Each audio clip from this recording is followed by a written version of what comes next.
Hi friends, welcome to Pavan stories. Journey with the tiger రెండో భాగానికి స్వాగతం.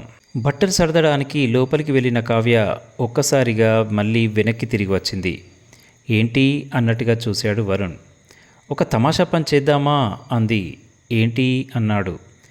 నాకు కావాల్సిన బట్టలు, నాకు కావాల్సిన వస్తువులన్నీ నువ్వు సర్దు, నీకు కావాల్సిన బట్టలు, నీకు కావాల్సిన వస్తువులన్నీ నేను సర్దుతాను అంది కావ్య కొంటెగా.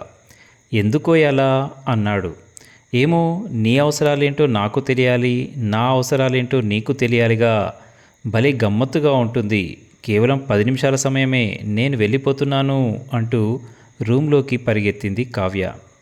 వరుణ్కి భలే తమాషాగా అనిపించింది. ఇదేదో బాగుందే అనుకుంటూ తను కూడా తన వెంటే పరిగెత్తాడు. టకటక సూట్ కేసులు తీసుకున్నారు. ఒకరి గురించి ఒకరు ఆలోచిస్తూ వాళ్ళకు కావాల్సిన బట్టలు అన్నీ పెట్టేస్తున్నారు. ఇవి కాక ఇంకేం కావాలి, ఇంకేం కావాలి అంటూ ఆలోచిస్తూ టకటక వస్తువులు తీస్తున్నారు. కొన్ని బాత్రూంలోంచి, కొన్ని బెడ్రూమ్లోంచి, కొన్ని సెల్ఫుల్లోంచి, కొన్ని కిచెన్లోంచి, ఇలా రకరకాల వస్తువులన్నిటినీ తీసి చక్కగా ప్యాకింగ్ చేస్తున్నారు.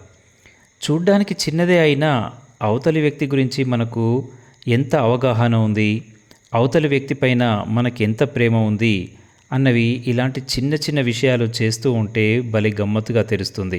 కావ్య చూడ్డానికి మామూలుగానే ఉంటుంది, కానీ చాలా తెలివైన పిల్ల.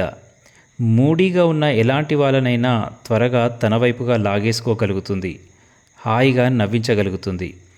అదే సమయంలో ఎన్నో క్లిష్ట పరిస్థితుల్ని సులువుగా దాటేయగలుగుతుంది. అందుకే కావ్య అంటే వరుణ్కు చాలా ఇష్టం. అదే సమయంలో వరుణ్ కూడా డేరింగ్ అండ్ డాషింగ్గా ఉంటాడు. ఎలాంటి సమస్య వచ్చినా తను ముందు నిలబడతాడు. డబ్బుకు ఎంత విలువిస్తాడో క్యారెక్టర్ కూడా అంతే విలువిస్తాడు. అందుకే వరుణ్ అంటే కావ్యకు చాలా ఇష్టం. చూస్తుండగానే 10 నిమిషాల సమయం ఇలా గడిచిపోయింది. ఐ డన్ అంటూ ఎగిరి గంతేసింది కావ్య. నేను కూడా చేసేసాను లేవోయ్ అన్నాడు వరుణ్.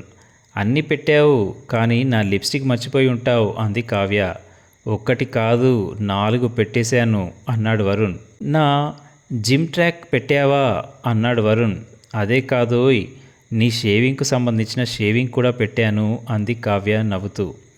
నువ్వు నా బంగారమోయ్ అన్నాడు వరుణ్ దగ్గరగా తీసుకుంటూ కావ్యను. నాకు తెలీదా వరుణ్ నీ గురించి అంటూ హాయిగా తన కౌగిల్లో ఒదిగిపోయింది.